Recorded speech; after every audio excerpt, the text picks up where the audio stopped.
All right, so I was telling Trizo how I think I kind of mastered this productivity thing a little bit.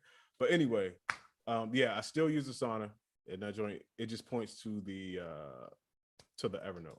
I feel like we were past that and we talked about something else. But, but bro, yeah, it's the wave. In case y'all don't know, I'm gonna have to update. Yeah, we was talking about some cool productivity shit. Listen, I'm trying to tell you, anything that's worth doing. They say anything that's worth doing is worth doing well. Oh, I figure anything that's worth doing well is worth doing faster. That's facts. and better. So you can keep doing more well stuff and cut down on that time. So that's kind of the premise of what we were talking about. So like anything that you're doing that's going to make you money, or anything that you're doing that's going to get you ahead in the game, it is worth your time to take a little bit of time every now and again to figure out how you can do it better and how you can do it faster. So you can do more of it to get more of whatever benefit you are getting out of that. So that's my whole wave. My whole wave for this week. But bro, yeah, once I finish this joint, I'm gonna finish this joint tonight and then try to get everything like this. You know, man. Let me keep me posted because I need to get inspired to do some work. I've been lazy. Oracle had a good week. You got you got a placement. But did you really though? No. Shout out to me. Hold on, we're gonna break this down. Shout out to me for getting this placement. Which one? Hold on, man. I think it's Future, but I'm gonna tell you about this song. Man. So yes, indeed. Shout out to me for getting this placement, a future placement. But hold your applause real quick because I was telling Trizza this story yesterday. Listen, man, I don't know if this person's in here. They're probably not in here, but if you are in here, I'm not going to use your name, but this is a lesson to somebody. Somebody else in here needs to hear this. So I get a email, right, the other day, and somebody's like, yo, I got this Future song and I used one of your samples. This is one of the special boys that you got to clear. So I got this Future song and I need to clear one of the samples. And I'm thinking, well shit, congratulations to you. And fill out the form and we get it cracking. The email then proceeds to say, well, I don't actually have contact with Future or his management. Actually, could you or somebody on your team get in contact with Future for me, bro, so he can hear this beat, bro? And then I'll give my placement and you can get the percentage for your sample. Family, dog, he tried. I know, bro. Genius when I hear it. That was, listen, the email was maybe like 5 paragraphs long. It started off real strong and fell apart after the first 2-3 sentences. I was weak when you told me that, Dre. My dog said, yo, I'm about to be married to Rihanna, but here's the catcher. I haven't met her yet, so I need you to make the play. Right, I need you to find Rihanna for me so I can thank you at my wedding. That's what you get out of it. Tell her that I'm shy. I need you to set us up, hitch style. Bruh. I was done, bruh.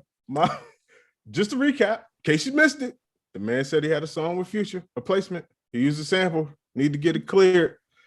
And nope, my bad. I never talked to Future. He never heard this beat, nor has anybody from his camp. Matter of fact, I can't even see into the future. I know nothing about the future. But you, sir, might know Future. Or you might know someone who knows Future.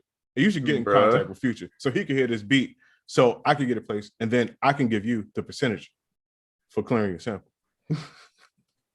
Real talk.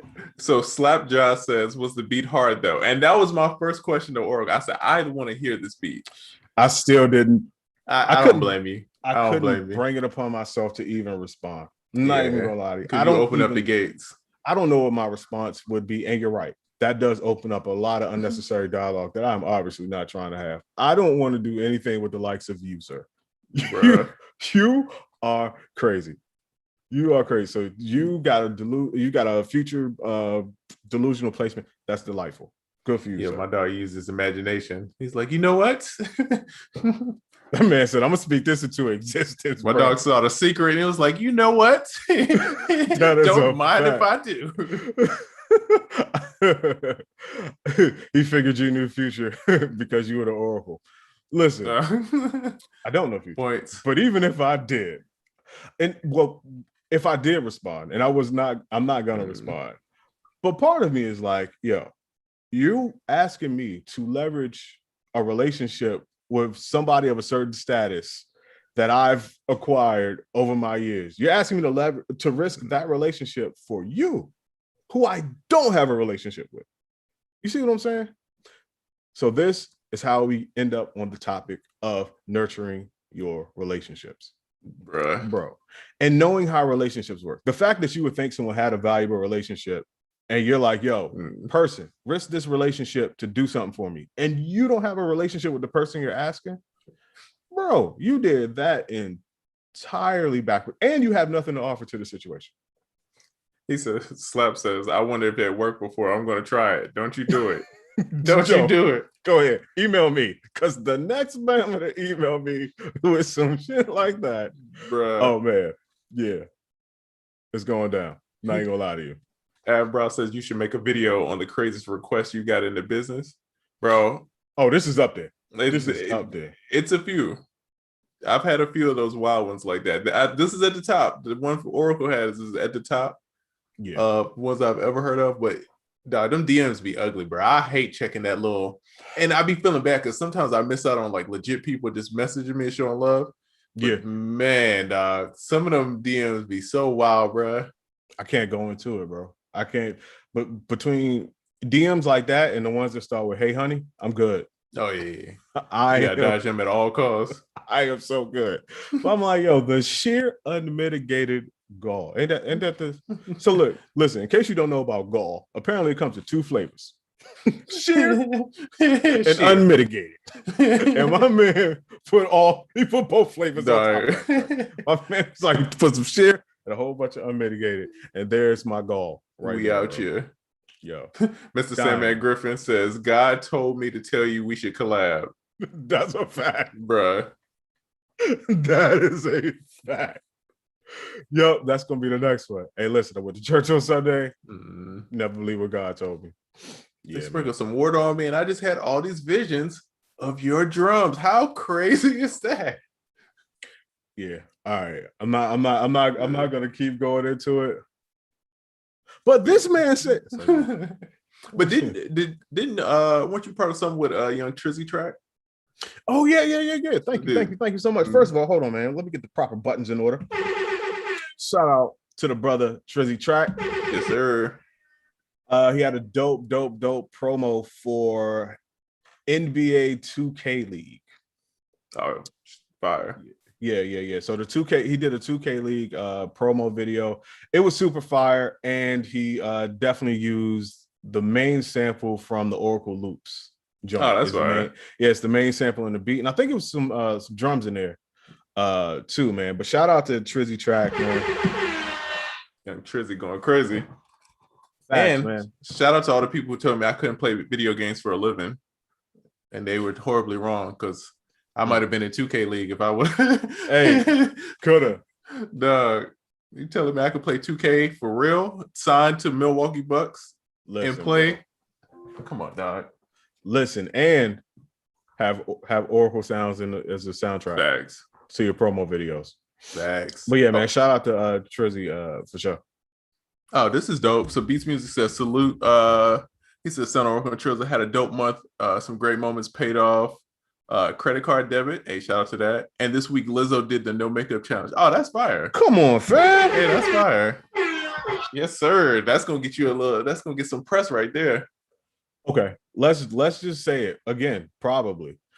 Because I'm gonna say Beats Music probably has the longest running challenge, like consistent challenge on the internet I've ever saw. And I feel like I said this before, but not only that, I feel like I said this before last year. So that's just indicative of how long this challenge has been going on. Now the fact that Lizzo did it, that's big. Shout out to you, brother. That's fire. Yes, sir. Hivemon says, get that Ben Trapping 6 and the SoundOracle will call Timbo for you. That's a fact. For the collab.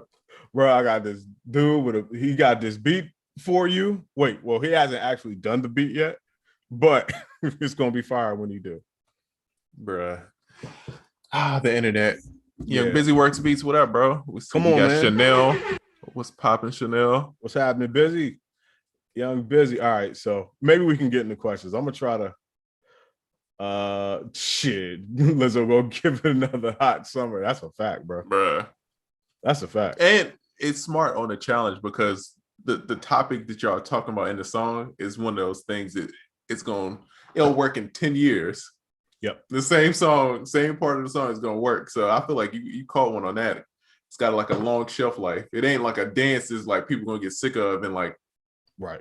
You know what I mean? 2 days. It's a constant theme of life. Like it's something that women talk about all the time, have been talking about all the time, not wearing makeup, all that good stuff. And it's a flex. It's a, chance to not wear makeup and you get to flex on camera. It has all of the ingredients of what makes a challenge viral. You know what I mean? Yeah, that's facts. Yeah. Specific group of people, evergreen topic, a dope song, and it's something to post. It's content. Hey man, look at what's my dog's name? Kato. Yes, bro. Kato called one, bro. Facts. Like even just seeing how that came about, you know what I mean, with him doing the beat and then people doing like a challenge and people rapping over it, and then that becoming a viral song. Yeah. And then them re-releasing it. And I'm sure she probably got a deal out of it. Mm-hmm. I'm sure he's gonna produce 90% of it. Smart. I mean, it's just all around a great look for, you know what I mean? And then a smart way to use TikTok. Good marketing, bro. Yeah. Good marketing. Hustle's gonna hustle. Oh man, we got another legend in the building. Young Amond Jackson is in here. Hey, shout out to Young Amond. So appreciate the badge. So snap. You out here buying badges, cuz? You out here, man. Man, yeah, I appreciate Amond Jackson. So since the GOAT is in the building, let me tell you something. If you don't know who the man is, he's an amazing engineer. Mixed for, I don't know, man. Do we really want to go here? I think everybody. I don't know, Rick Ross and Talib Kweli and Future and Future for real. Playboy Cardi. The list goes on and on and on and on. Anyway, my brother has a mixing workshop going on tomorrow, bro. He is going to mix. Amon, tell us in the chat what you're going to be mixing. He does two workshops each time. I think one he does vocals and another one he does a beat. But it's always like somebody famous, and it's dope because first of all, it's done like you see his Pro Tools, and it's dope to hear like people that you admire, like real deal celebrities, real deal dope artists, dope producers, and to hear what they use and to hear how something like that gets mixed and to see the plugins that are being used, like all of that. Like that's like the inside fly on the wall type deal. So anyway, y'all know how dope that is. It's going down tomorrow. Hold on, what are you saying here? What do you say? A beat for Rick Ross and a vocal by Music Soul Child. Oh, that's right. Dope. So yeah, so tomorrow's workshop, he's gonna mix a Rick Ross beat and a Music Soul Child vocal. That's dope. Amon, what time is it going down? I feel like it's going down at 2. The first one's going down at 2, but let us know in the chat because this is for real something people really need to be on. Yes, indeed. I say it every time. You're gonna learn something. I've never spoke to Amon and not learned something. So a lot, actually. A lot. Also, while he lets us know what time, he was nice enough to give me a discount code, so you could get $50 off the joint if you want to sign up. The code is Oracle 50, easy enough to remember. 1 p.m. EST and then 5 p.m. EST. So the first one, I'm assuming the Rick Ross beat, he's gonna mix at 1 p.m. and the Music Soul Child vocals going down at 5 p.m. So fire. Yeah, that's gonna be fire, man. Hey, see you there. Use Oracle 50. Save yourself some bread, get all the gems, and get to see all the dope plugins you need to be mixing stuff in Pro Tools. That's the best thing for me. Like, yo, what are you using? What are you doing right there? What that one is right there? Oh, okay. A little scoopity scoop on that area. Little low pass. Facts. I just like the technical aspects of everything.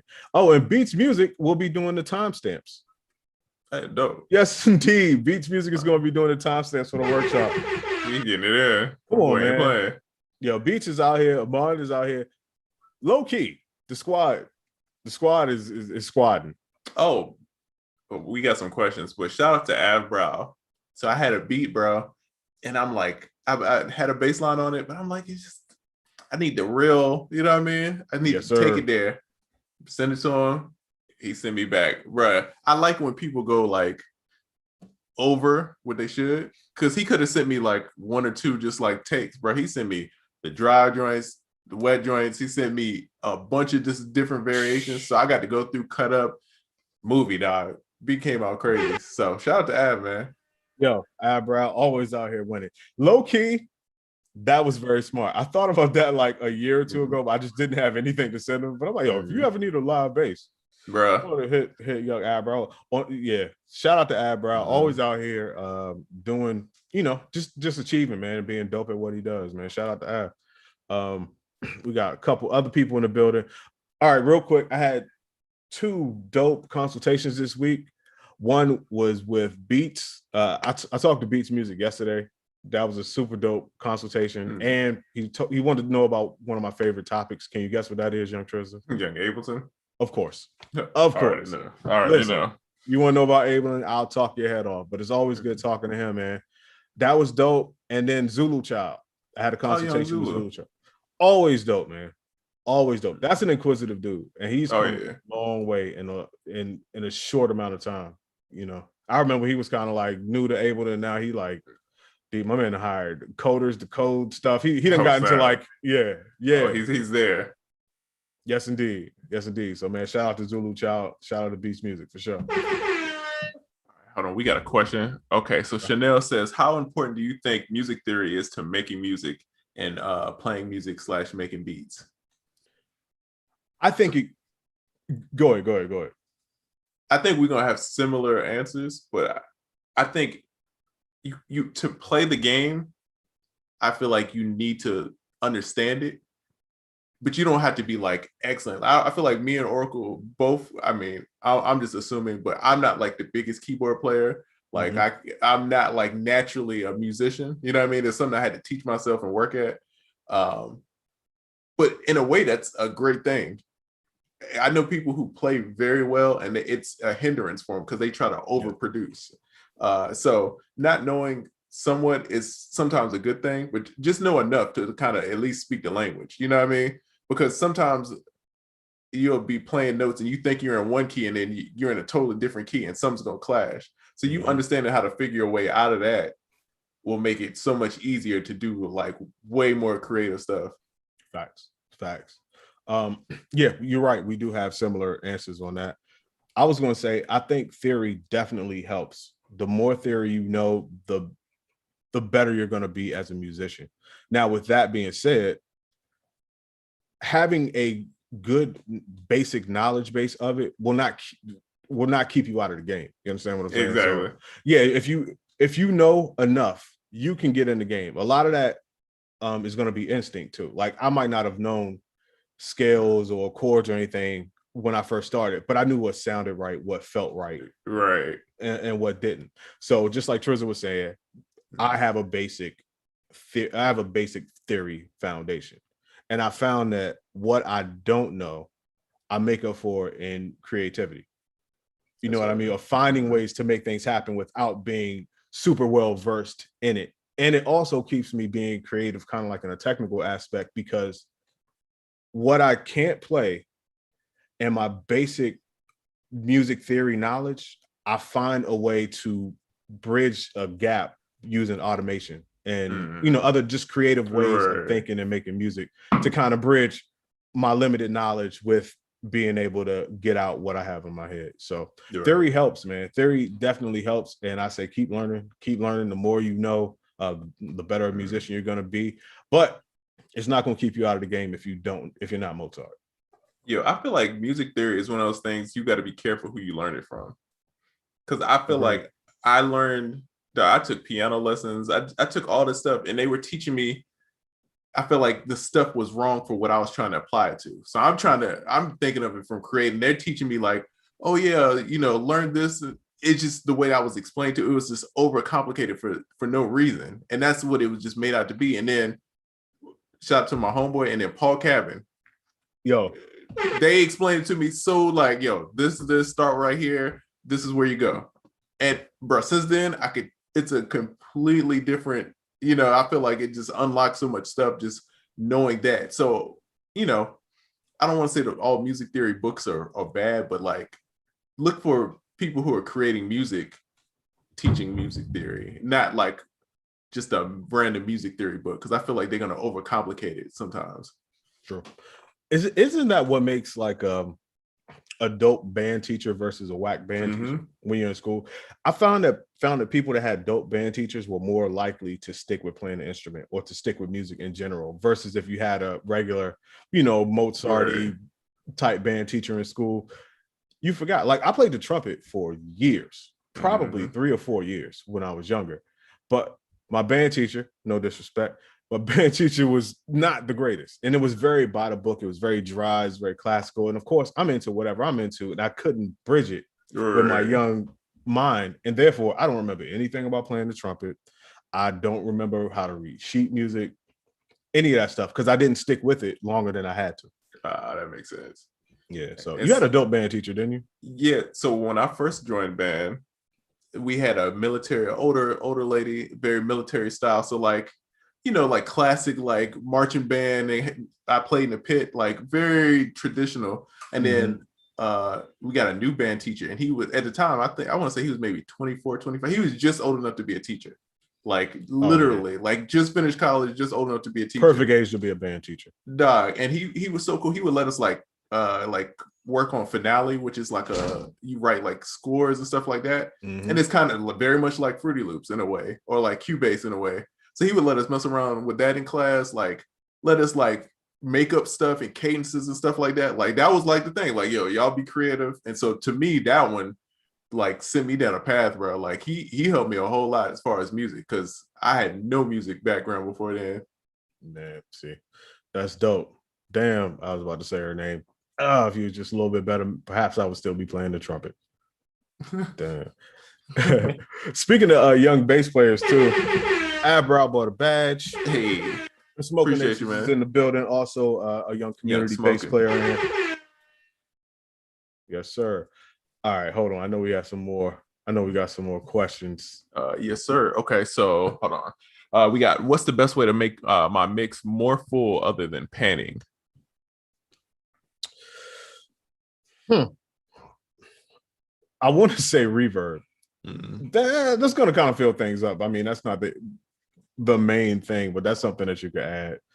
Layering, we'll definitely do that. And I'm just really trying to come off the top, because I'm thinking full, but I'm thinking frequency full and not cluttered full. Right. That's that would be my advice, is sound selection, and then just understanding like where the sounds fit in the frequency range. And then that way you can kind of, because I think you could layer a bunch of muddy stuff over top of each other and it's going to be full, but it's going to sound terrible. But if you layer it out like low, mid, whatever, all the technical names for all those sections. But if you have it kind of stuff that's covering those, then it'll sound full. Dr. Dre method. Exactly. Dr. Dre is and Little John, the kings of that. They'll use 4 sounds, and each one of them sounds is placed perfectly in a certain frequency range. You know what else it is too about those two in particular, or even people that use that method? Not only do they have 4 sounds and they're all in the correct frequency spectrum, but the sounds that they use in those spectrums take up a decent amount of that spectrum. Like for instance, you could have a mid-high type of sound, but it could be very, very narrow. You know what I mean? Right. I feel like they would just use sounds that would just, that one sound would fill that section maybe 80%, and then so on and so forth. Yeah, no, that's facts. He says maybe stereo width too. Yeah, I'm not mad at stereo width. They'll give you. I'm not mad at that at all. Yeah, I'm not mad at that at all. Zulu Child says, is dynamic EQ the same thing as multi and compression? Like multi-band compression? Yeah. Multi-band compression, yeah. Similar theories, yes. Very, very similar theories. And we actually have a tutorial on that on SoundOracle.net. Or just search Google SoundOracle dynamic EQ. Gotcha. And SoundOracle multi-band compression.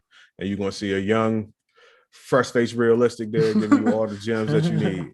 Yes, indeed. Shout out to Realistic, always. Young Realistic.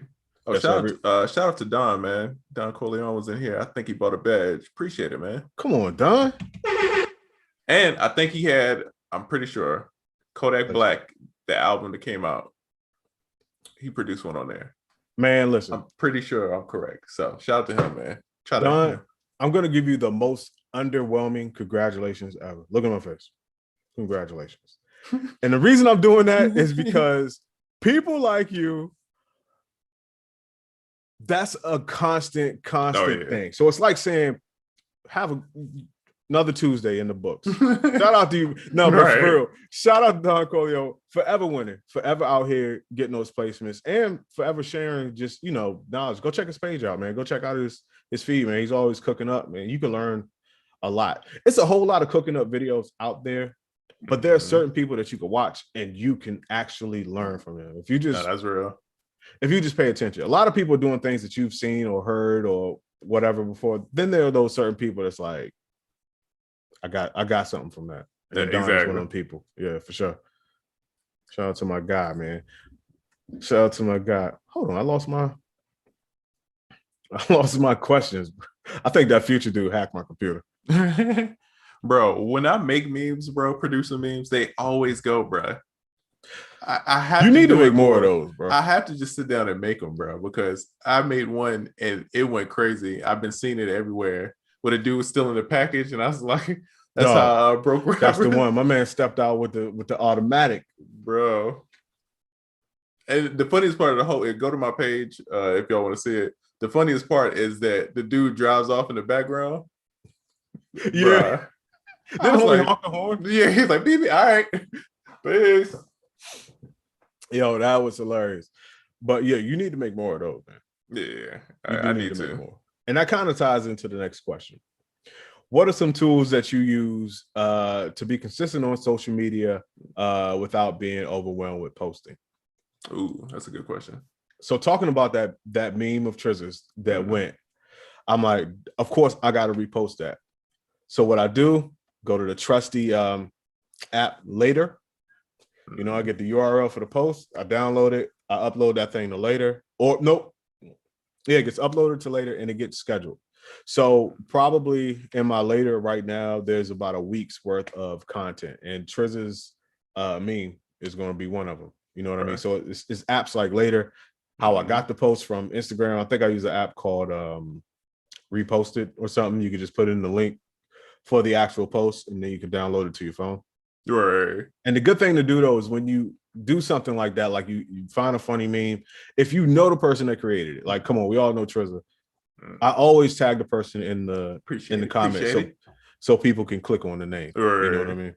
Because people, dog, we go through it all the time, bro. I feel like Oracle, you got a couple memes out there that you made about production, and I got a couple, and people will try to paste their name over top of our name. I'm just like, bro, it's not that serious, bro. It's a meme, bro. Let me get my shine off the joke I created, man. No shine for you. And it'd be ugly too. I'd be like, bro, come on now. You know what that is. Facts. So I guess we're talking meme etiquette, because you bring to mind something that's very, very important. I've had a lot of people over the years, like I'll see a meme or whatever and post it, and then people hit me up like, yo, it's my meme. You never gave me any credit, blah, blah, blah, blah, blah. And what I want to say to them, what I do say to them a lot of times is, number one, I didn't get it from you. Right, I got it from somewhere else. And I don't know you did it because you didn't put a tag on it. You didn't put your name on it. You didn't put a watermark on it. So if you're going to make a meme, my suggestion is put a watermark on it. And in that way, at least you'll have to wait a while before people start pasting their name over it, because that's going to happen too. But at least it's going to make them work. Facts. But you definitely can't go with somebody for reposting your stuff if people don't know where it comes from. So, little meme etiquette, man. Put a watermark on it. And I'd say too, Canva is dope. And then I use InShot to edit. So that's how I make a lot of those memes. Is just InShot and just cutting and pasting stuff over. Facts. Bro, I be using InShot, bro. Like it's like Premiere, dog. You can't tell me I ain't Scorsese with the cuts on that joint, bro. I'm not gonna lie. Everything gets edited on the phone, bro. It's so weird, dog. Because a lot of the stuff, bro. I had Photoshop, Illustrator. I used to go crazy with all that stuff. Now I do everything off the phone, bro. Because there's no point to have all that, and I feel like it takes too much time. I can just do everything on the phone, make it quick, schedule it, and get it out the way. Man, every now and again, you got to check in to see what technology is. Yeah, because you may have been doing something for a long time, a certain way. You got to check in on technology. There may be a better, easier, and more convenient way to do it. Because back in the day, you had to get your Final Cut on. You had to get all of these things on your computer to do all this. Now, bruh, you can run a whole, I'm not saying you can make a movie, but you probably could. But you could do a lot with video editing and all that stuff on your phone. And that means that you can always be working when you need to. You don't have to wait till you get to the crib. You don't have to wait till you get to your laptop. The more that you can do on your phone, the better, because that is the one thing that is going to always be with you. All right. No, that's real. Yeah. Bro, you know how I show you like your screen time? I'd be like, all right, I'm gonna deduct like an hour and a half because I know I was working. I know I was doing some, editing. So that don't count. See, that wasn't it. I wasn't even scrolling there. You know what I mean? That was on Instagram. I was on there for research purposes. You know what I mean? Facts. I was on there checking on my future placements. Yeah, you talking about, bro. That's work. Okay, so let me ask you this: How much of your business do you think you could run off of just your phone? Shoot, like what percentage? Are you talking like this business? Okay. I was about to say making beats. That's the only thing that I wouldn't be comfortable with. But outside of that, I'm bruh. I'd say 90%. I'm just the only thing that throws me off is I'm more comfortable typing on a keyboard than typing on the phone. Yeah. So I feel like it would slow me down. But like other than that, everything, bro. Yeah. Well, you are part stenographer. But anyway, no, I have to agree with you. I think about 90%, everything except for the like you said, the creative process, like sound design and making beats. One could argue you can do it on your phone, but how we do it and to a certain level, I don't think that can be achieved. But everything else, bro, can technically be done on the phone. I may do that challenge one week when I feel like I'm caught up enough just to try to do like all the business off the phone. Ooh, the only thing is Facebook ads. You're right. Yeah. So does somebody have an app with a? They have an app. They do have an app. It's just trash. It's hard to change stuff. Somebody got to have a dope app for doing ads. I don't know. Ads are trash right now anyway. Yeah. But that's a whole nother thing. Shout out to Hive Mind too. He bought that badge. Hey, shout out to Hive. Young Simba got it. What up, bro? Yes, sir. There he is. Simba got it. He said I got the Killmonger. That's a fact, though. I ain't even thinking. I ain't even peep game. That's a fact. Young Trizzy B. Jordan over there. Yeah. Yeah. I'm a keyboard typer. I hate typing on the phone. Bro. I'm not gonna lie, I hate typing on the keyboard and the phone. I'm a voice text dude. See, I type better than bro. It takes me longer to voice like text something. I could just type it quicker. Bro, I am up there, bro, on the typing. I've been typing since I was like alien. Bro, been typing since I was like 8 years old, bro. Like, and I used to play the home key game, like for the fun of it. Bro, I'm ill with the typing, bro. Bro, I can't type to this day. And I'll tell you why. It's a story I gotta share with you offline. I can't even talk about it here. Oh, God. but to this day, I just cannot type. I can't type. So man, shout out to you and all the other stenographers out there in the world for sure. Okay, let's see. We got a question. How does a non-mainstream producer thrive in general tips? You know what? All right, I want to touch on this, but we actually have a question that's kind of like this, and we could get to that too. Okay. But how does a general mainstream producer thrive? We'll start there. A non-mainstream producer. A non-mainstream producer thrive. Generally, I'm gonna start with consistency in whatever you're doing right now that is working. Okay. So if you have anything that's remotely working, do that on a regular basis. Because what will happen is like you'll put something out or you'll have something to go. Like Trizzy, we talking about the post that you did, and it went. But if you did that and then didn't do it again until next May, it kind of wasn't worth it. You know what I mean? So consistency is going to get you there. Also, I think we watch a lot of tutorials. I say we as producers, we watch a lot of tutorials to kind of get the knowledge, but how much time do you really spend on research and development as a producer? Watching a tutorial is not necessarily research and development. To me, research and development is finding things you like, finding things that are trending, depending on what you want to do, seeing what's working, what you like about certain things. And then the development part comes in with how can you apply that or something similar, or what ideas does that give you for whatever you're doing? And I just think as producers, especially trying to get on, research and development is such a overlooked thing, and it can be confused with when you're doing other things. Because when I feel like I'm watching a tutorial to learn how to do something, I'm kind of researching how to do something. Right. But that's with EQing. But if I'm looking at branding, content, that's when it's not so much about the super technical aspects. It's about just looking around the landscape and just pointing out the main things that are working. So those are two general tips. But I'm gonna go ahead and read this other question, and that's gonna kind of keep us in the same. answering that same question. Hold on, let me find it, because it was good. Oh man. Okay, was kind of related, but it's kind of not. To me, it's related. And the question was, do you think that it is possible to really make money in this industry? So I mean, sir, I don't know what you found funny about that. No, but for real, do you think you can make money in this industry? My answer is yes.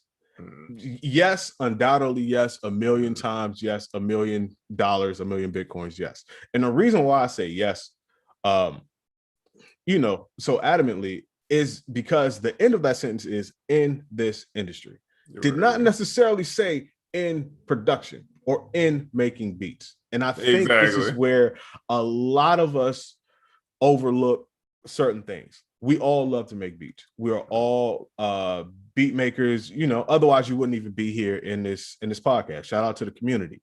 However, there are other things that you can do in this industry, because that's what the sentence said, in this industry. There are other things that you can do in addition to that in this industry.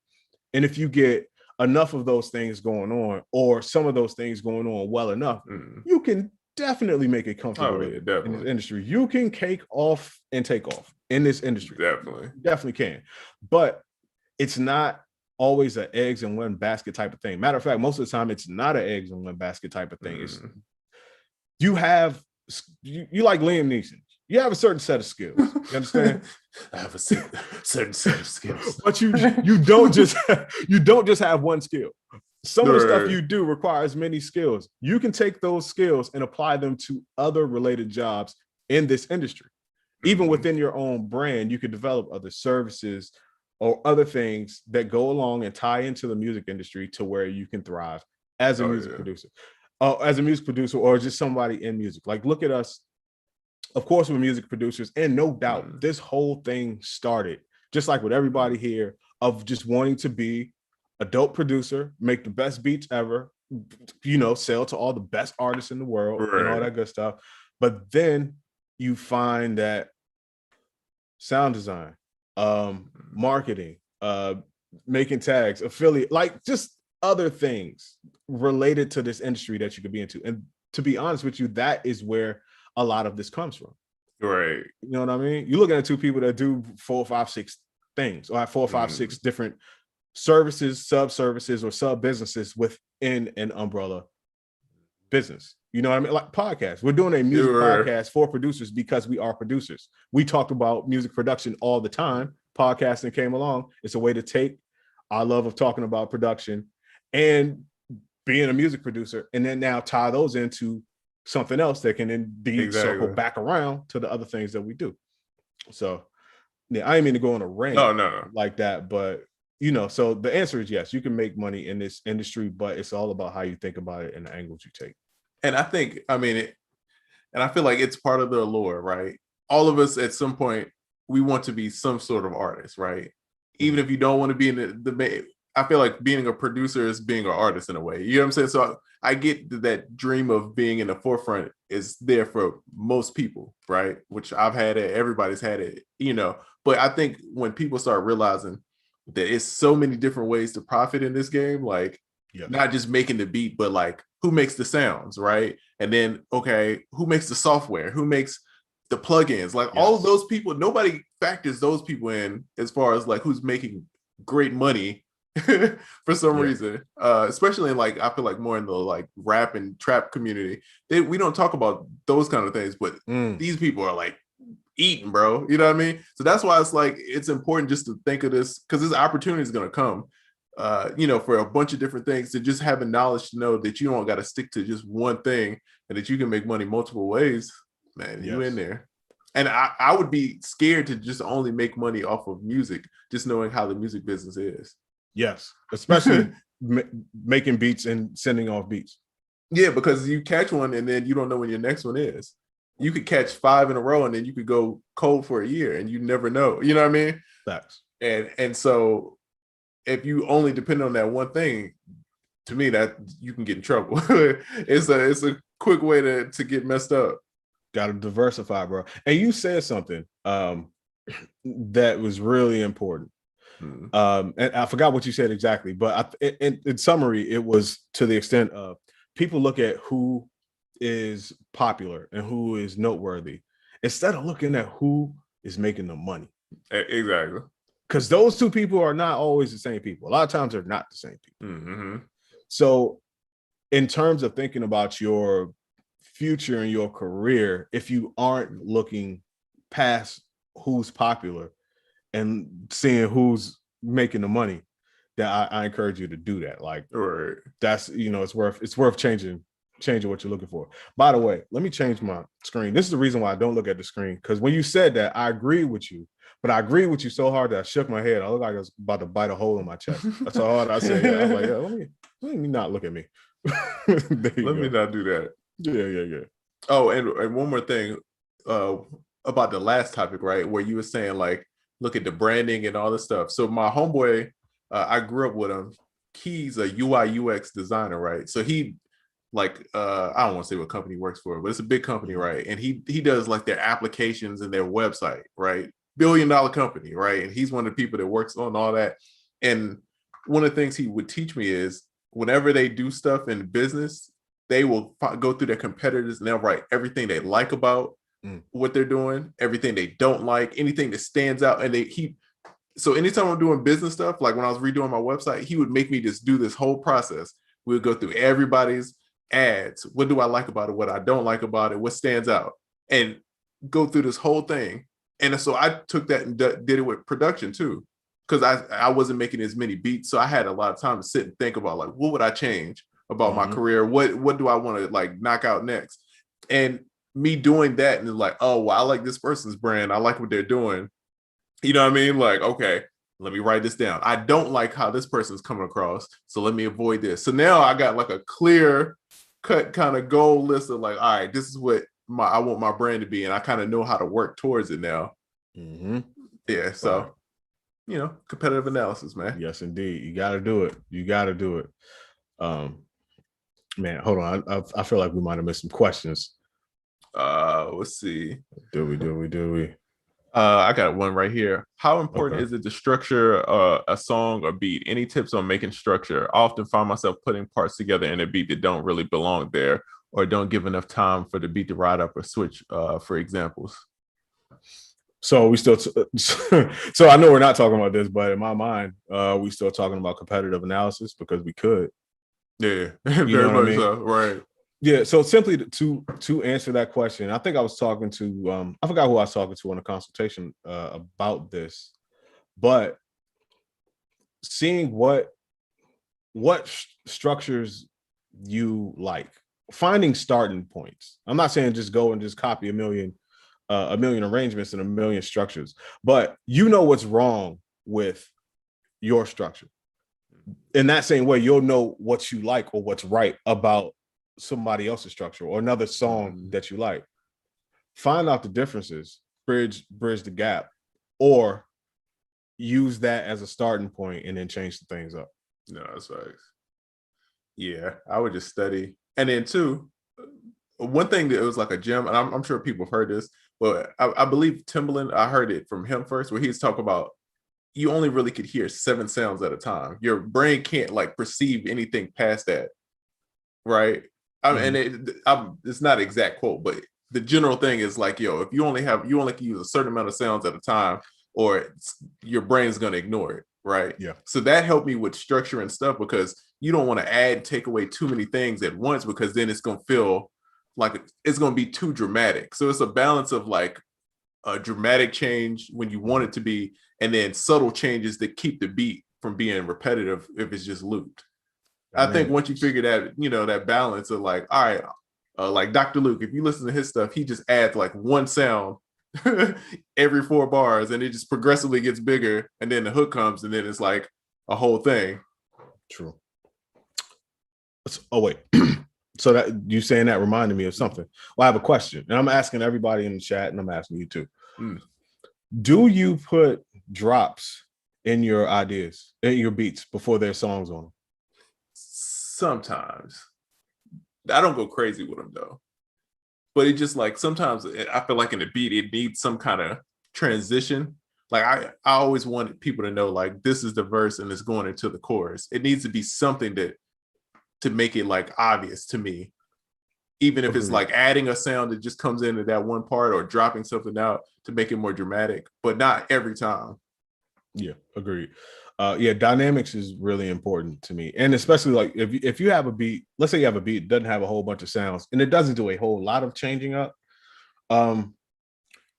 Certain well-placed drops really do a lot for the feel. Like I said, when I think about dynamics, it's not just like loudness and compression and all that. I'm thinking about the song. You know the rise and fall of the songs, and you could have something that's repetitive, and you could drop out everything or 90% of the stuff for one beat at the beginning of bar 5, and then bring it back in on the snare, and it kind of refreshes the loop. Exactly. So and I kind of got into doing that lately, like you said, not going crazy with it, but making beats with acapellas over them. I do put certain drops in there, not necessarily based off of the song, but having the song over it. Right. I'm like, yo, drop regardless of who's doing what over top of this is going to sound cool there, as long as it's not too much, bro. Hey, every time I'm gonna say it, bro, that the acapellas is bro. I be over here playing DJ Khaled, dog. I have I be having 6 acapellas in one session, dog. I be muting verses. But once you mix the beat down and you like play with all these verses on, if it sounds good with everybody's verse on there, like different tones, then you be like, all right, this is somewhere. You know what I mean? So I had like female, like Meg Thee Stallion joint, then I put a Kendrick joint, then I play a Future joint, just so I could hear like the different tones and different stuff like that. And bruh, if it sounds good like that, you in there. There it is. Just to the beat of a Lil Baby acapella. Yep. And the dope and the drops hit. Yeah, it's a fact. That is a fact, bro. Speaking of Lil Baby, bro, I don't know what it is about Just Blaze and church samples, dog. Have you heard that Kurt Franklin Lil Baby song? No, but anything you said, all the stuff I need to hear. You said Just Blaze and you said gospel samples, bro. I'm there for that anytime, bro. That beat is so cold, bro. Like he's the coldest, bro. Bro, I'm like, I heard that and I'm like, we not giving Just Blaze enough credit, because every time I hear Just Blaze, I'm like amazed. Let's not start this, bro. Bro, like every time, like that joint was crazy, dog. First of all, I gotta check it out immediately after the show. But I've said it before and I will say it again. Just Blaze, severely underrated, and people used to clown me in the Rockefeller heydays because I always chose Just Blaze over Kanye West. And people would look at me like I was crazy. And I'm not mad at anybody saying Kanye West is better than Just Blaze. It's not even a fight. But you gotta give me props, man. Just Blaze is cold, bro. He just stopped. Just Blaze just stopped. But Just Blaze is the coldest, man. Bro, I heard it on a clip on Instagram, dog, and I ran to my computer so I could play it loud. Because the way he like killed it, bro. And it's just such a weird combo of Little Baby, Kurt Franklin, and Just Blaze. It just none of it seems like it should work, but it worked perfectly. Yeah. And it killed it. I can't wait to hear it. As a matter of fact, on the list of producers that I've never met that I would love to meet, Just Blaze is way up there on that list, bro. Way up there. Big facts. Yeah. I want him to do another verses now because I feel like his shouldn't.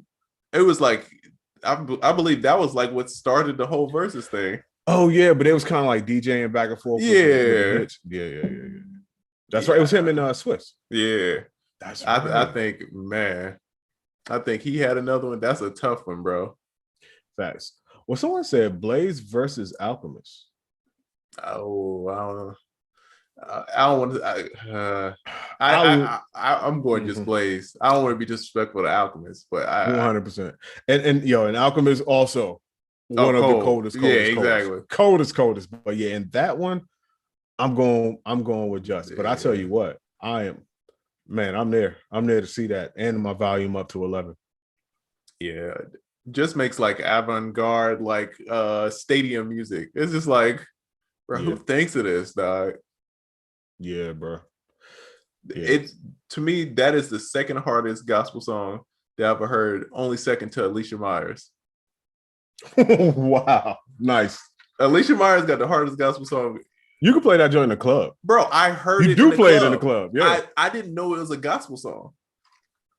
All my life, not all my life, but probably up until I was about 21, 22, I realized that was a gospel song. Bro, even though you listen to the words. Yeah, when you hear the word, but at a cookout, at a part, all you know is I want to thank you. And then everything else is just Yeah. I was like tripped out. I was like, oh snap, this is a gospel song. Facts. Well, let me put this away. I can't do this listening to that. YouTube needs more Just Blaze type beats. I wouldn't be mad at that. I don't know about Just Blaze type beats. I just want more Just Blaze. How about we leave the Just Blaze to Just Blaze? No, agreed. But if I did have to have somebody type beats, I'll take more Just Blaze versus I don't know, insert whoever here. Yeah, I just want it to be good because I feel like Just Blaze is one of those people where it's not the easiest to copy. That's what I'm saying. Like if you're gonna do that, you're putting in some type of work. You're putting in some practice. You're not just loop stacking. Yeah. Cause even his drums, bro, I'm just like, bro, why is this so cold, bro? Yeah, I enjoyed that. Got it, bro. Some people got it. Let's see. YG just dropped something. Shout out to Diego. Got one on there. Come on, Diego and Don Corleone, both of y'all, man. Right. Every week. It's like every week. Like, what placement you got this week? Thanks. Let's see. Oh, did you see Lil Jon is getting his own show on HGTV? Nah, but what's it about? I think he's building. I'm just guessing. I feel like he's building like clubs or like entertainment rooms in houses. Oh, dope. I think that's the thing. Yeah. That's think fire. I'm trying to skim and see and read real quick, but yeah. It's not like Bar Rescue, is it? No. Yo, have you ever watched that? Oh, that's my joint. Yo, your man John Taffer be going off on people. By the way, great name for a show teaching people that don't really know how to rap. Bar Rescue. Great name for a show. Oh, teaching people how to rap. Just saying. We should start Producer Rescue, and then we just show up the studios and we just like talk shit. You know what I mean? Like just talk shit about snares. Like, this is why your mix sounds trash. Your subwoofer on your KRK is blown. At the end of every episode, every episode, like, all right, we've had our professionals come in and jazz with your beats. Are you ready to hit play? And then they do the big reveal at the end. They press play. They're like, oh, I love your beats, man. We got an expert in here. Busy Works Beats. He's going to show you pretty. That's a fact. That is a fact. Yeah, Come on, man. Oh, well, man. We got a show, man. Well, we got this, bro. Man, we got this. Come on, HGTV, cut the check. We're going to be over there, like, kicking the studio, like, these aren't the laser lights you need for the vibe. That's a fact. It didn't come with the white remote. These are Molly lights. Molly isn't even in there anymore. We're off that, guys. That's a fact. So somebody said, okay, I was kind of going here too, but this is a good question. So somebody says, how do y'all feel about whoever type whoever type beats? Oh, people's going in like the titles. Yeah, they'll be like Drake / Kendrick / Little Baby type beat. It's just SEO, bro. The worst best SEO I've ever seen. They just be trying to like reach at certain joints. It'd be like, Kendrick, Little Baby, Dolly Parton. You be like, wait a minute, right? Wait a minute, Barack Obama, bro. Yeah, some people SEO wise, I'm pretty sure is getting people to them, but you out here just looking like you have zero taste. Yeah. You just look like you have no tact. You just trying. Come on, man. Act like you've been on the internet before. Tone it down, bro. Yeah.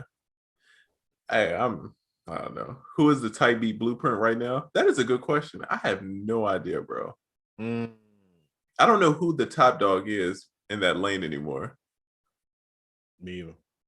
Because I feel like a lot of the people kind of transitioned out. Of course, like Superstar O and like, I mean, I'm sure he still does his thing, but I know he does a lot of like business stuff. Yeah. I don't know. That's a really good question. I have another question too for the chat. What is your general feeling when you see the phrase type beat? Like if you're scrolling through YouTube and you see such and such type beat, what is your initial feeling reading that? Wait, Trizza, you don't answer yet because I want to see. I just want to kind of see what people in the chat got to say, because there is a feeling that you're going to get one way or the other. Yeah, so I don't know. I guess we wait a little bit for people to come with that. And while people are typing that, hold on, somebody got something. Yeah, so skip, cringe, cheap knockoff, pass, keep scrolling. Dang. Bruh. Too good to be true. Dang. No backbone. No backbone. Oh, by the way, DJ Newmark, the goddamn legend Newmark in the building. Come on, man. Goodness gracious. Yeah, damn, no backbone. Type beat means a clone. Damn, bro. It does have a bad name, bro. I ain't even going. I get it. Like I never had a good feeling from seeing anything type beat. I never was like, yo, I have got to hear this. Yeah. I don't know, man. I just think it's a different time, bro. Because we talk about all the time, but I grew up everybody who I idolized as a producer had like a very distinct sound. Like the Neptunes, Timbaland sounded, Timbaland, Missy, and Pharrell and Chad all grew up in the same area, bro, and sound nothing alike, and all hung together, and everybody sounds different. Come on. Now, okay, let's get there was a different code of ethics then. Whole biting was like one of the worst things you could do. Like not even just blatantly biting, but if you remotely sounded like somebody else at a certain time, like you was trash. Right. It technically didn't matter how good you were. A lot of the time you're like, yo, you sound like such and such. That's kind of trash.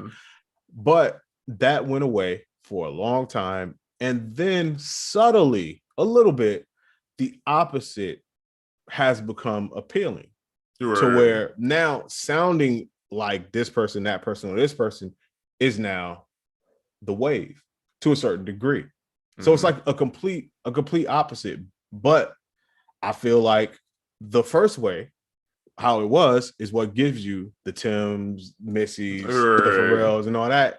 And then this way, type beat is getting you the, what they say, pass, no backbone, keep scrolling, cheap knockoff. That's what the chat just said.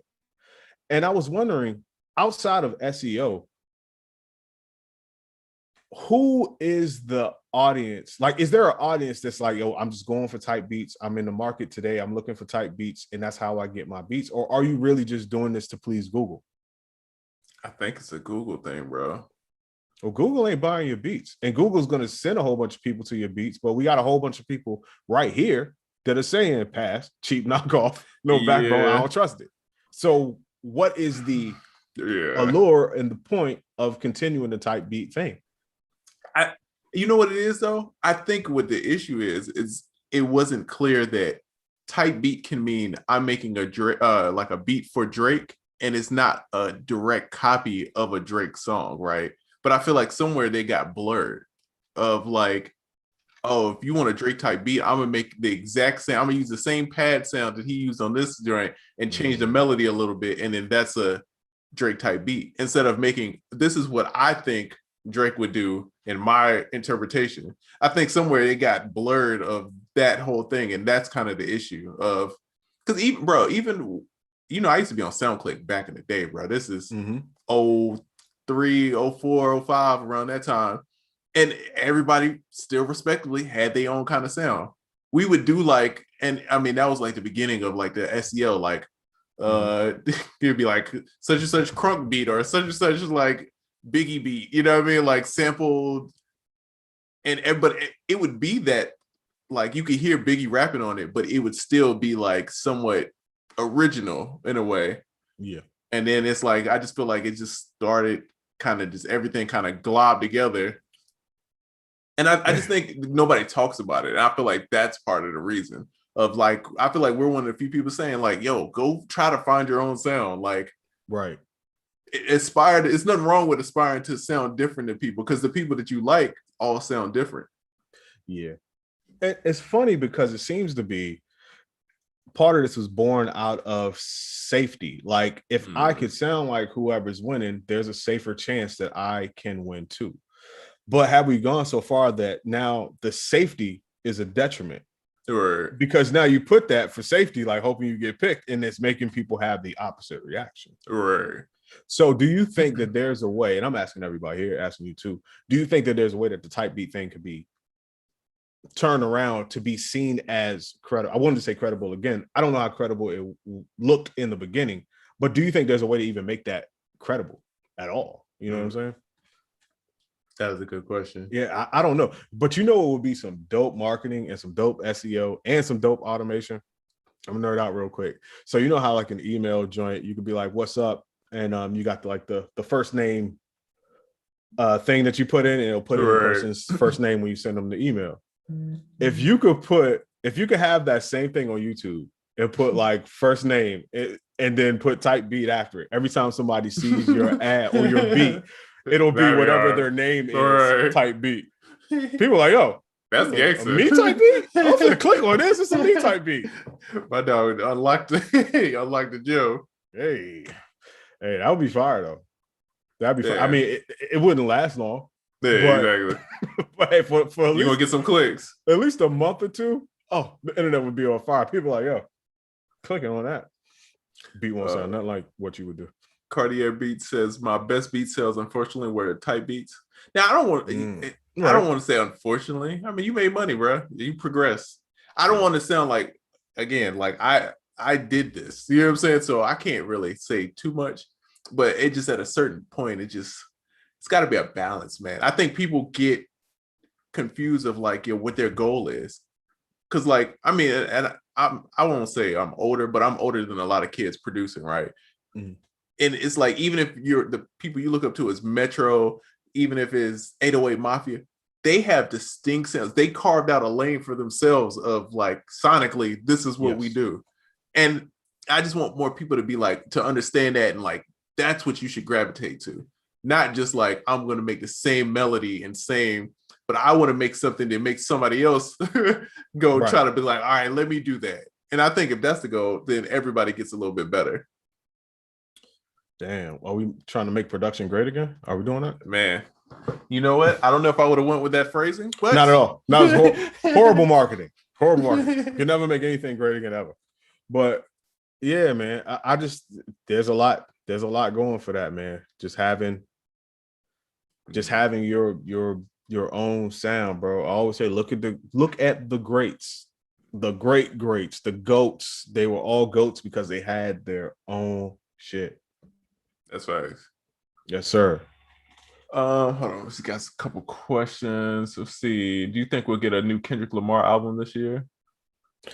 I think so. I do. I just don't know with Kendrick. I feel like Kendrick gonna take his time, and it's gonna be when he want to drop it. Damn. What? So DJ Newmark said I had to do 40 type beats for Tom and Jerry, so there is a place for it. Now that's good because yes, in sync in TV and movie, now that is type beat heaven. Oh yeah.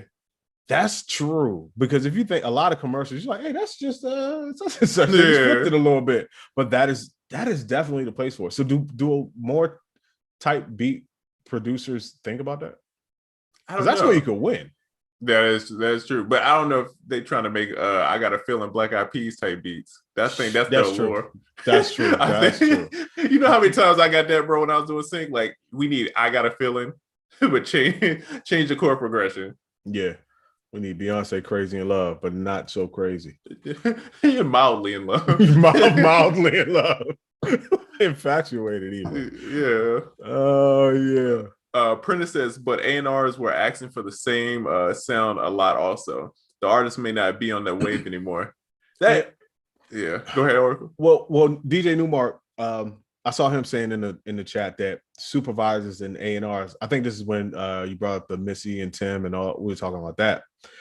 I think he was saying supervisors and A&Rs helped keep it what it was. And I do believe that because it was more people involved. Not everybody could just go straight from there, whatever, straight to the internet. And with that code of ethics being in place at the time, I can see an A&R or a music supervisor being like, maybe try to do your own thing. You know what I'm saying? Or, but now that that's gone, maybe not. Thanks. Yeah. But yeah, sometimes A&Rs will, but I still think, bro, it's a line that you could do of taking a style of a beat and still making it creative, even using the parameters. You know what I'm saying? That's in there. Like, bro, perfect example, right? So, and this is low-key a shameless plug, but Tim Kelly, you posted a clip of him. Bro, I was gonna get into that. Come on, let's go. So that sample comes from Ben Travis 6. Bro, my head is a super gangster trap sample, right? That's the way I heard it. That's the way I'm thinking of it. And then he's playing this beat, and it's like a ballad. And I'm just like, wait, I would have never thought to flip that way. I would have never got to that, bro. You know what I'm saying? Like, he took that same idea a completely different way. Yes, and that's what I'm talking about. It's ways that you could take a sound that's already there and still put your spin on it. You know what I'm saying? And make it your own. And I just think people got to push. It's not the easiest thing. I think that's what it is. Yeah. No, it's not. But I don't know, when you're diverse, when you're diverse like that, it kind of is. Shout out to Tim Kelly too, man. He killed it, man. He's a legend. In case you don't know, Tim Kelly, super dope producer, one half of the duo Tim and Bob. Back in the day, we produced the Thong Song and 1,112 songs. And I'm not even going to start on their discography or what Tim has done. It's just a million things, man. But he's a legend. It's my brother. I got a chance to text with him this morning. And also, man, his mother just passed recently. Oh, man. So condolences to him. If you look at his caption on that post, he was talking about how he cried a little bit before he made that beat with Ben Trappin' 6. And that's he gave it up to us too, and that's the first beat he made since his mother passed. He said it all in the post because I knew about it. He needed some inspiration, and we just so happened to have finished Ben Trappin' 6 right at that time. Oh man! So yeah, he got it, and then so the first day he got back to it, man, he went right to the BT6, and he was like, "Yo," he said the pack was amazing. He was like, "Dog, this is one of the best." Ever. And Tim, he got everything. Right. He's like, dog, this is one of the best ever. He's like, that's just joint number 1 off of that joint. I gotta start reading people's comments because I definitely hit him with some fire emojis. I didn't realize he was talking about some real life. Well, it was fire too. Because I hit him, I commented on it, and even with texting him, we talk about the real, what happened. There's still some fire emojis involved because hey, it was fire. Right. Yeah. Fire. So, okay, this is a question, not charging, but do engineers get royalties? In some cases, I've seen that happen. But the engineer and the producer or whoever, the engineer got a good relationship with somebody. They're really nice people because that is not commonplace. Although I think it should be. Yeah, a lot of times when I've seen it, it's been a situation of a producer and a songwriter got like their one engineer.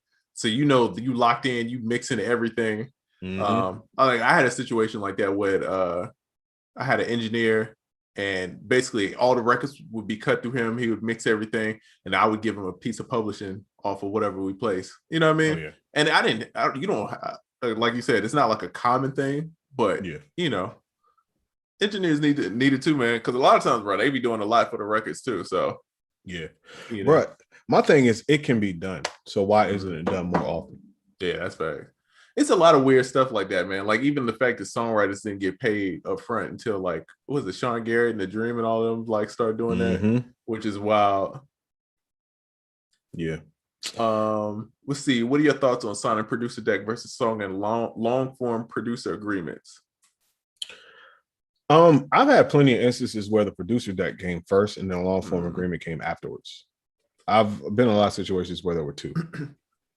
Because I think I missed part of the question. It was earlier, but I remember seeing something about last night Bink said don't sign producer decks because it's locks you in. He said sign the long form.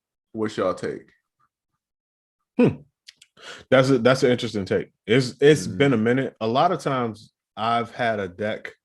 I've had some times where I requested a producer deck only because there was that manufactured urgency that the industry always gives you. Oh man, we gotta have this by Monday. And I'm always like, bruh, it's been going on forever. You knew about this shit for months. Don't call me at the last minute. And now, one of my sayings and general philosophies in life is your urgency is not necessarily my urgency. Because you're in a situation where you got to get something done super fast doesn't mean now I have to jump out of bed and get my shit together because you're a poor time management. So anyway, but in those instances, I would be like, all right, well, I want this, that, whatever, before I could send over stems or whatever they needed. And I would have that drawn up somehow. And then I could get that rocking with it in there saying that there will be another long form joint to come after, just certain situations I've had that happen before. But that's interesting though, what Bink was saying. That's super interesting. I'm gonna have to ask my my lawyer because shout out to my lawyer, man, because we went to college together, so I could hit her with like these questions and she knows how to like explain it lawyer-ish, but then break it down to where it's like I still get it, you know what I mean? Yes, sir. But I don't know, man. I haven't really had much issues with producers agreements, but I wonder, is this something to do with like the masters and like that kind of thing when he says lock you in? I would have to see what parameters and reasons why he's saying don't do it. Yeah, and that's an interesting interesting phrase, lock you in. Yeah. But that's interesting though. I definitely want to know. Hell yeah. Hey, and shout out to Bink too, man. Come on, VA again. All right, yes, sir. Another person from VA that don't sound like nobody else from VA. Somebody pointed out that Knots and Bink are friends and they don't sound anything alike. Facts. That's crazy. Listen, man. That's crazy. Two great producers, two widely known sample-based producers from the same place are friends, and guess what? They can still manage to not sound like each other. That's crazy. So can we. Yeah, that's right. Yeah. What do you say to people who look for type beats when looking for beats? Like Joey Badass was on record saying he searched for Joey Badass type beats. I think Wait, Joey Badass said he's looking for Joey Badass type beats? Bro, I've heard a lot of rappers say that they get beats like that. I understand because it's SEO, right? It's like popping up in the search engine, so I get it. I think my issue is just everybody sounding. I think people take the type B thing as I have to sound like this exactly, right? Yeah. Instead of pushing any boundaries, it's just like it's very safe. Like I'm gonna take the DaBaby 808 and I'm gonna take the same melody that he used on another song, and I'm just gonna change 2 notes and change the key, and then that's a new beat. And it's like, bro, like at some point, DaBaby's gonna do something different. He's gonna do something different after that. Like, what is that? Give us that, And I think that's what my issue is.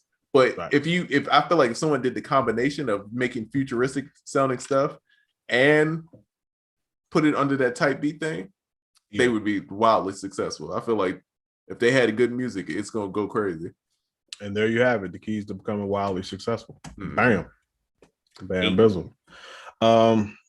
this is kind of related. This question says, how do you study your favorite producer / artist?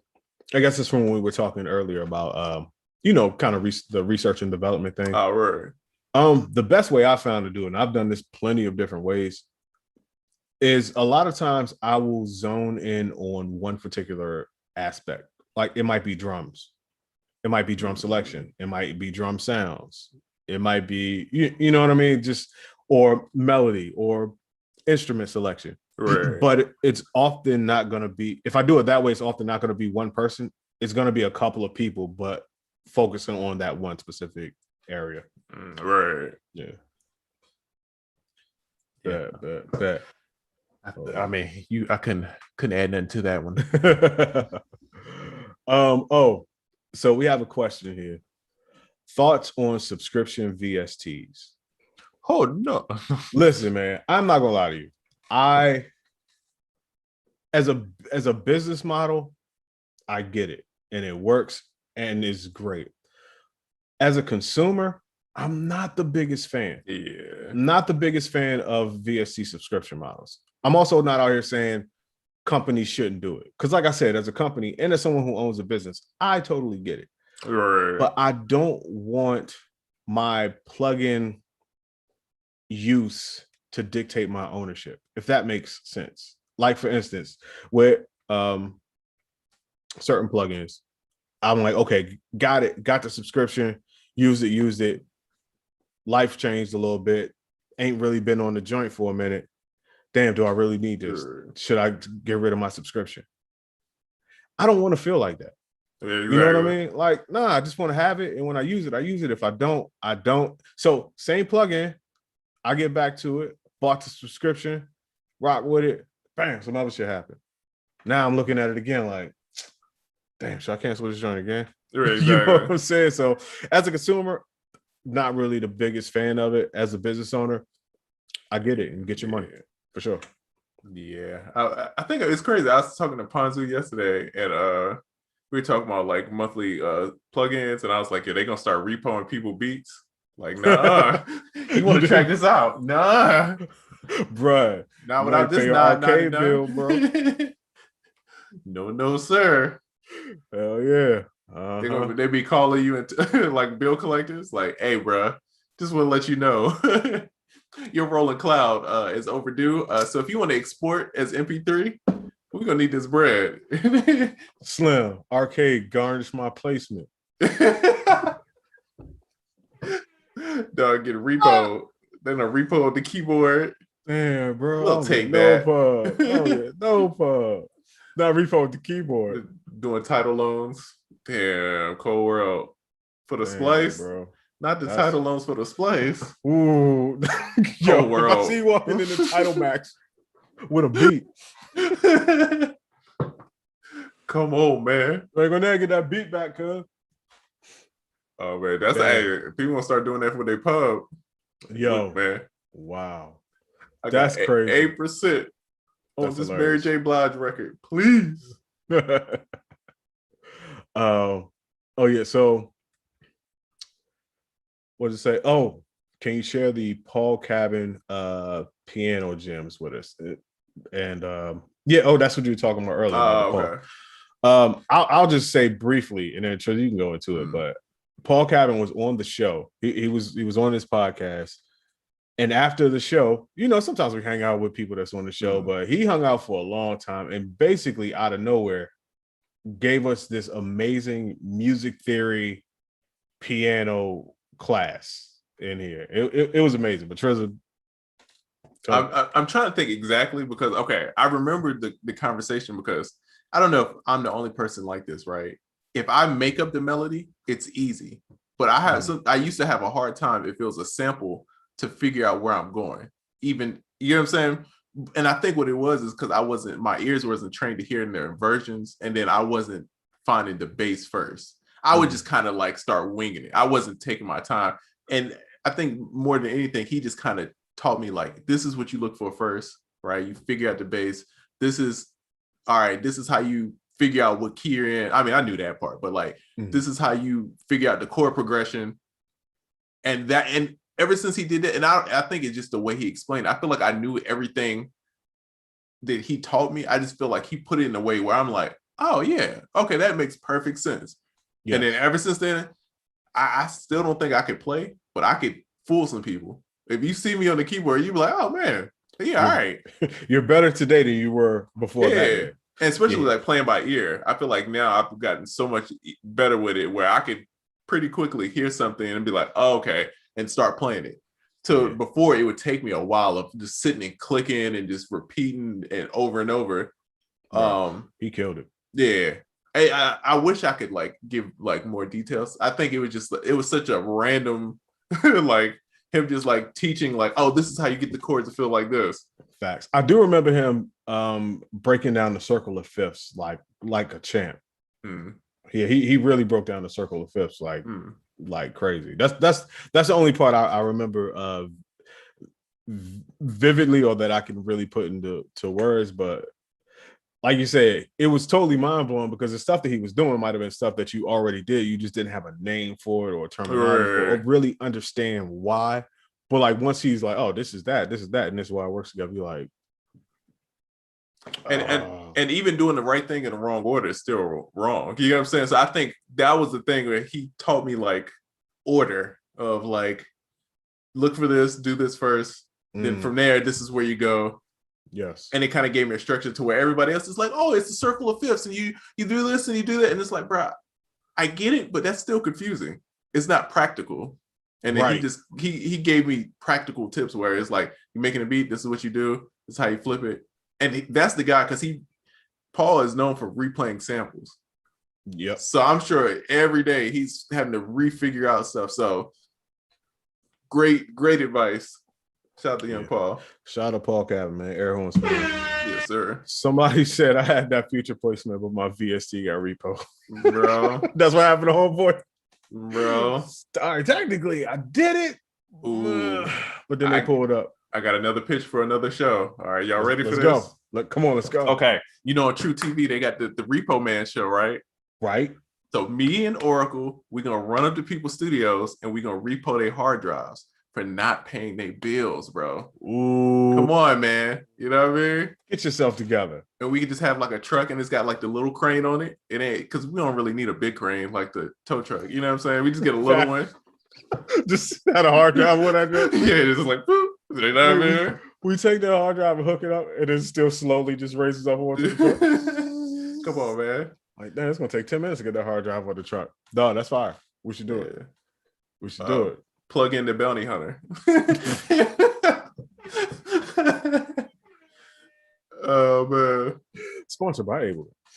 Let's see. He said, "Nah, this is why my music is on the cloud." Like, go ahead, take it. Still not paying the bills. I'm just gonna take a safe password off his computer. Like, give me this. Yo, that is funny. Dog, okay, real quick, real life thing. Have you ever had something? Okay, maybe not be repoed or something, but you ever had something happen that you was just totally like just didn't give a fuck about while the person was there because you knew you could get out of it? You had to give an example. Early collegey days or whatever, you know, you got your apartment. I remember one time they came to turn off our cable. Ooh. But by then, we knew how to hook up bootleg. Oh, cable. yeah. So they like, yo, we gonna turn on. All right, go right ahead. Go right ahead, guys. Before you be off the block. Right, exactly. I'll be HBOing again. I'll be having the pliers. That was Sandman Griff right there. I keep my beats in the cloud. Hey. Go ahead. Take the hard drive. I'm straight. Doll the Bounty Hunter. That's a good one. Points. That's fire. That's actually fire. Doll the Bounty Hunter. What are your thoughts on collabs? I haven't done many and constantly get requests. How important is it? Often two heads are better than one. I'll say that much. Yeah. If collabs are important, I'll start there. I think collabs are really important. It's good to break bread. It's good to work with people, but also it's great to just be able to work faster. Oh yeah.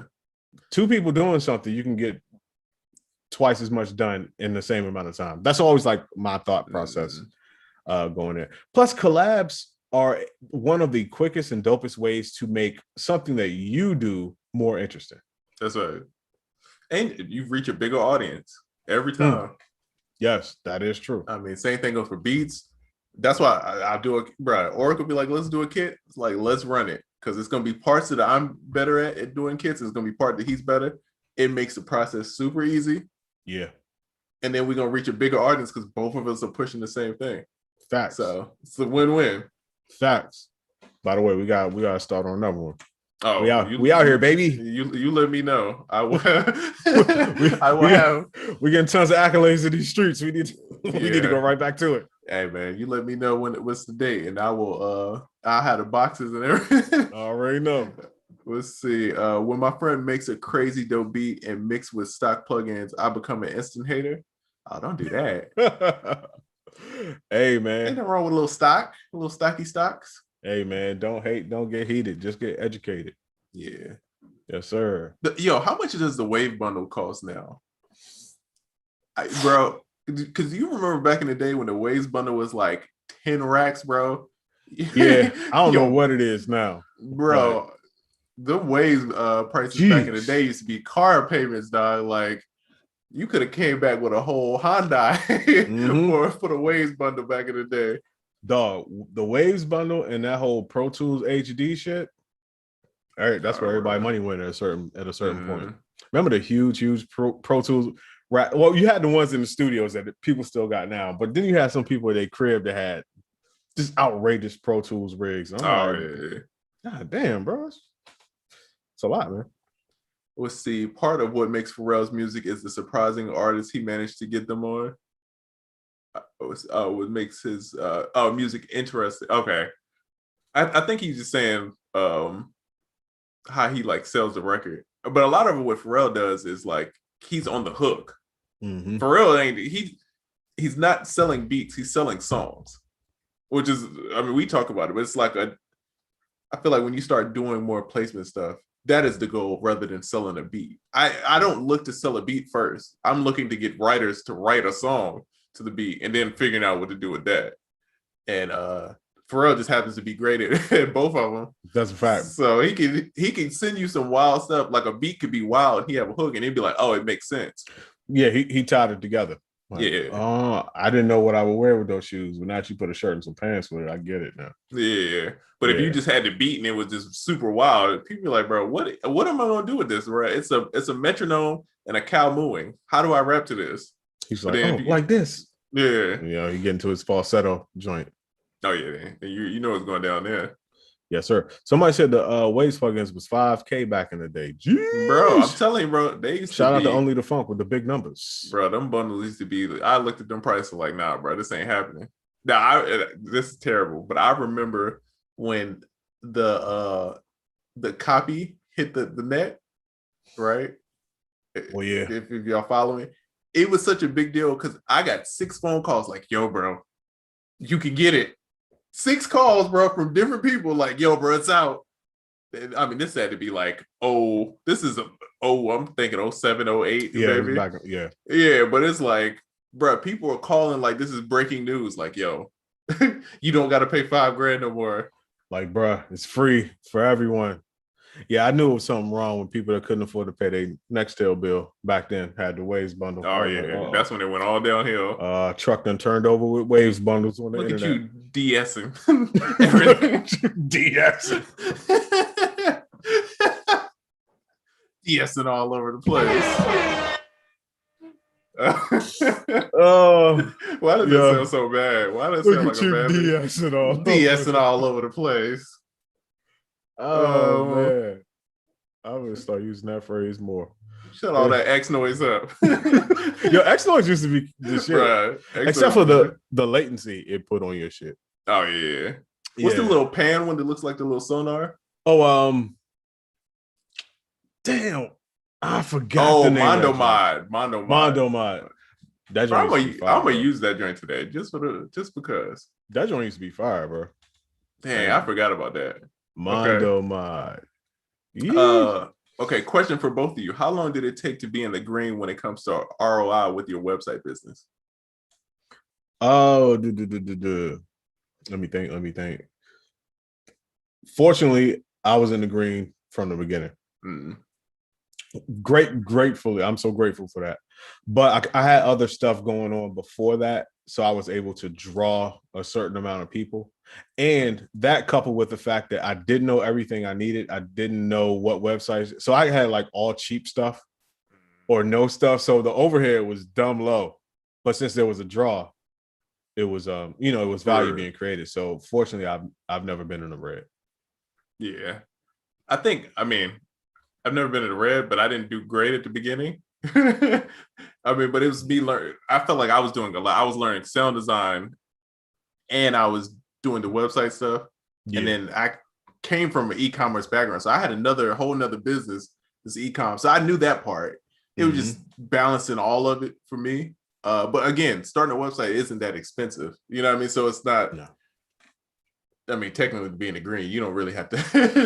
No, that is true. Because if you let's think about it. If you got a basic Shopify package, what's that, $30 a month for like the paid jump? So whatever you're selling, just sell one. Yeah. And you pretty much covered your website cost. Yeah. Like I said in the beginning, wasn't no ads. We had no ads popping. Wasn't wasn't the podcast overhead. It wasn't none of that overhead. So yeah. Right. Yeah, you sell one or two joints and at least you done paid that bill for the month. Yeah, facts. Yeah. But yeah, I mean, anything online, man, takes time, a lot of testing, trying a bunch of different messaging and all that, see what works and double down. Facts. I'm happy.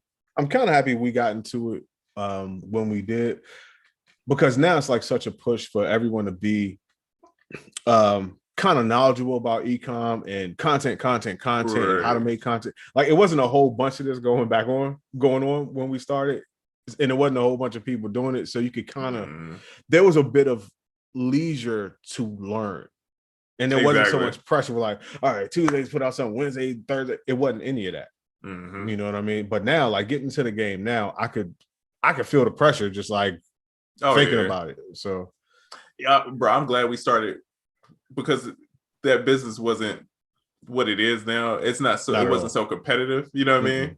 And so it's like, I feel like you got started first, but I got to see that whole process, and then when I started getting started, it's like, all right, cool. We started early enough to beat a lot of the people in the industry, and like and we kind of understood what it is. So now it's like it's easier. I feel like because we're not fighting off all these people, because we had time to kind of carve out our own lane and figure out what's going on. So I mean, I think that's what it is with anything. You just got to really figure out your place and what's going to be different about your company than others, and how you're going to get people in. Once you figure that out.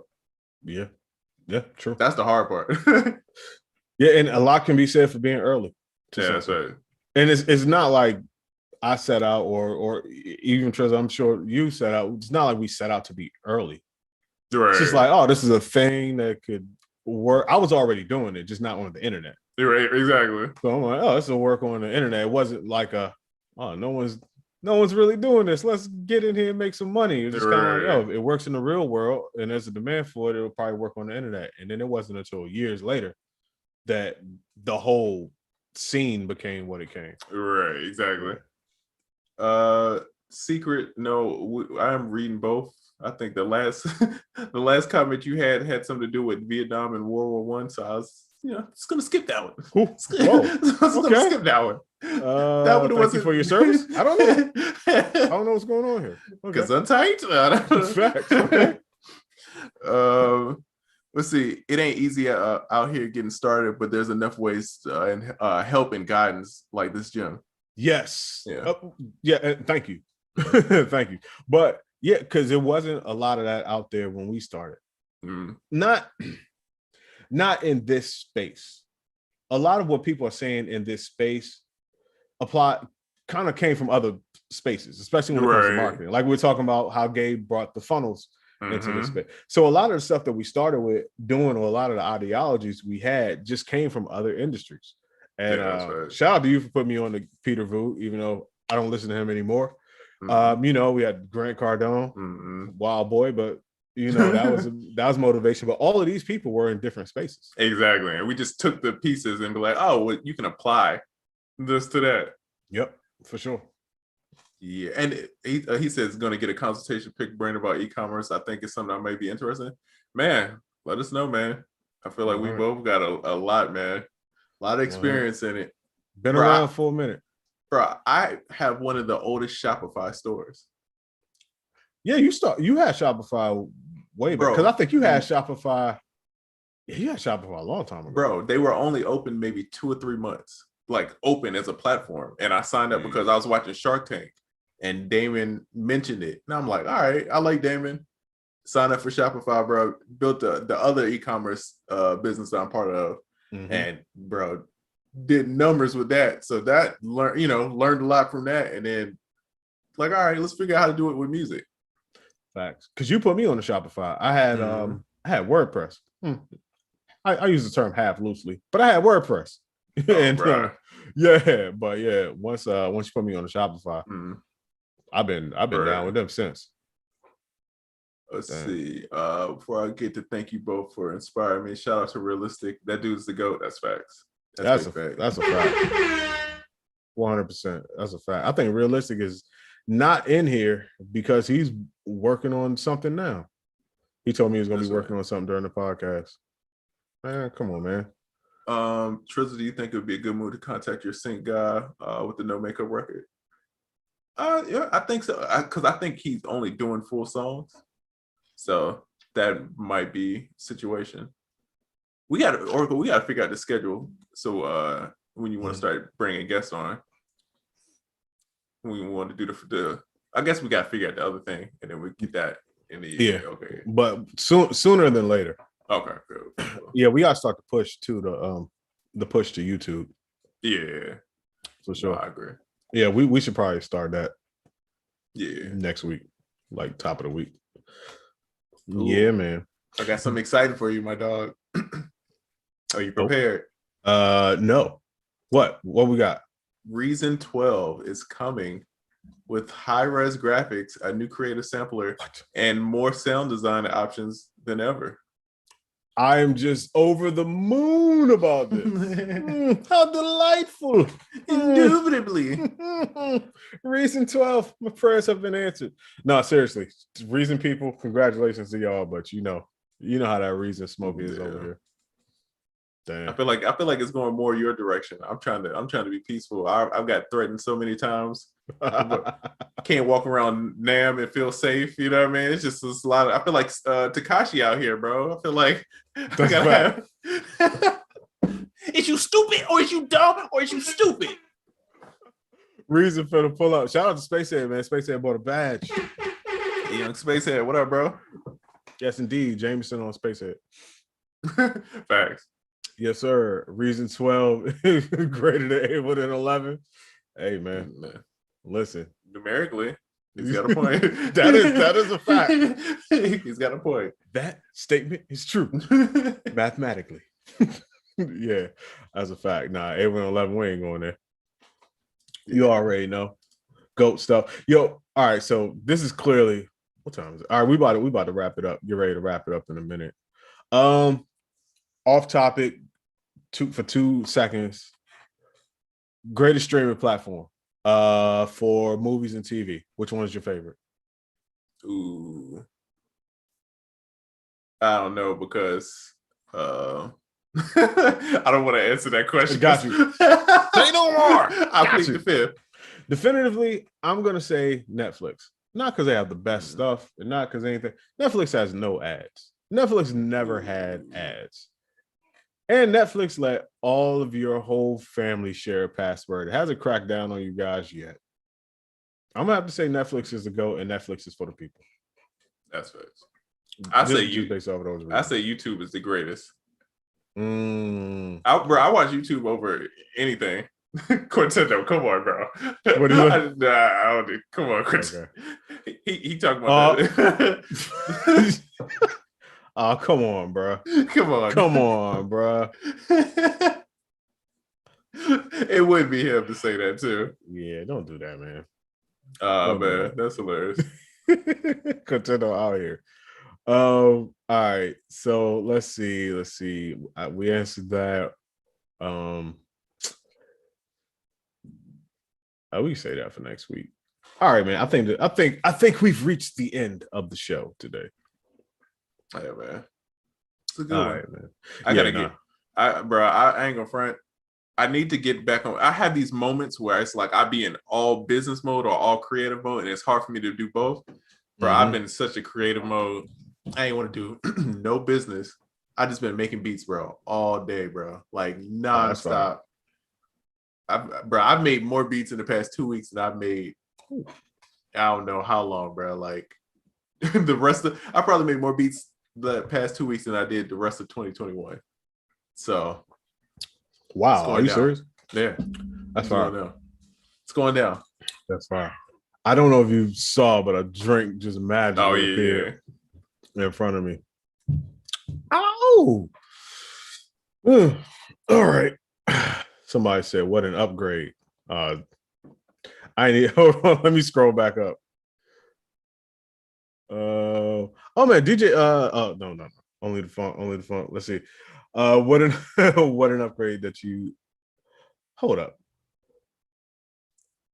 What a upgrade that you didn't like, or what's an upgrade that you didn't like or enjoy?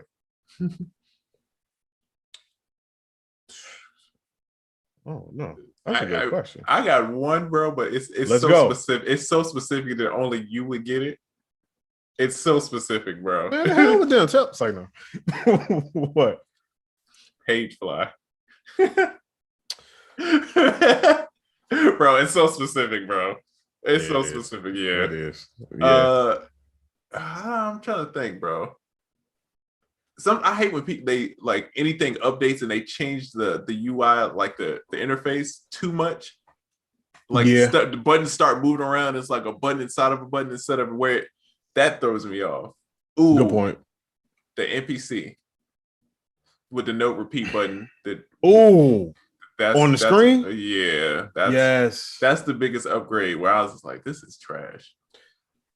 That's a good point. I think that Akai. I'm not gonna. They didn't miss the mark, but the early days of the touchscreen, that was a rough upgrade. Yeah, that was a real rough upgrade, and it's because it was such a move towards touchscreen that it was like the hell with most of the dedicated buttons. It's all about the screen now, and then you realize, or they realize slowly, you need dedicated buttons for certain things. Yeah, that ain't otherwise just use the mouse.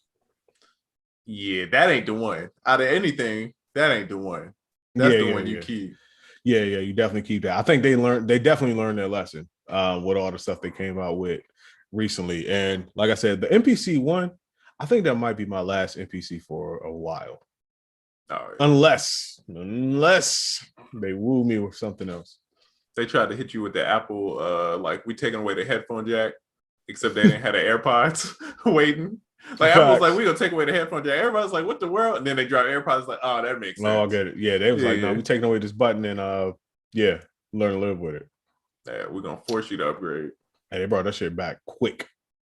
Okay, let's do this last one and then let's see. How do you find discipline when making beats? Ooh. A good way to find this. I don't really use this method anymore. I've used it before. Pomodoro timer. Mm-hmm. Use the Pomodoro technique when making beats. Also, a good discipline exercise. It's not a way to find discipline, but a good discipline exercise when making beats is limit yourself to a certain amount of tracks or sounds. Oh yeah, or plugins. Mm-hmm. Limitation is just always a great exercise and discipline. And if you want to learn about the Pomodoro technique, get Ben Trapping 6. We got an exclusive bonus book in there about productivity and being a music producer. That's facts. The ebook is fire. And since you said that, and that was our last one, Young Trezor, do you have anything that you want to talk about, tell the people about? SoundOracle.net, the producer kit. It don't matter. Go to one of them. Get Ben Trapping 6, man. Comes with MIDI. Comes with music loops. Crazy melodies in there. Comes with drums. Was it 182? I feel like I'm 182 drums. Yes, sir. Okay, yeah. I pulled that number straight out the sky. I'm glad it was right. Bro, you reached right. I feel like LeBron got poked in the eye. He shot the game-winning 3 the other day, and he was like, it was 3 baskets. You know what I mean? He said, I just shot the middle one.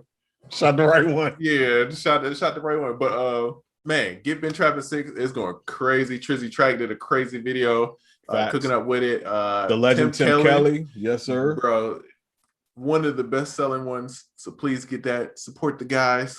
It's going crazy. It's going nuts. And with that being said, Ben Trapping 6, man. The producer kit, theproducerkit.com, SoundOracle.net. As the man said, hit up one of them. Grab that. The ebook, though, I will say in closing, the ebook is really insightful and it's amazing. It's amazing. And even though, so we did the ebook, right? But even being a part of the ebook, it's great to have it as a reminder of certain things. You know what I mean? So now I'm like, I need more shit like together cheat sheets as a reminder, just like things bundled together. So so the ebook is even helping me out. So man, shout out to Ben Trapping 6. Yes, sir. Well, listen, man, it's been another Friday.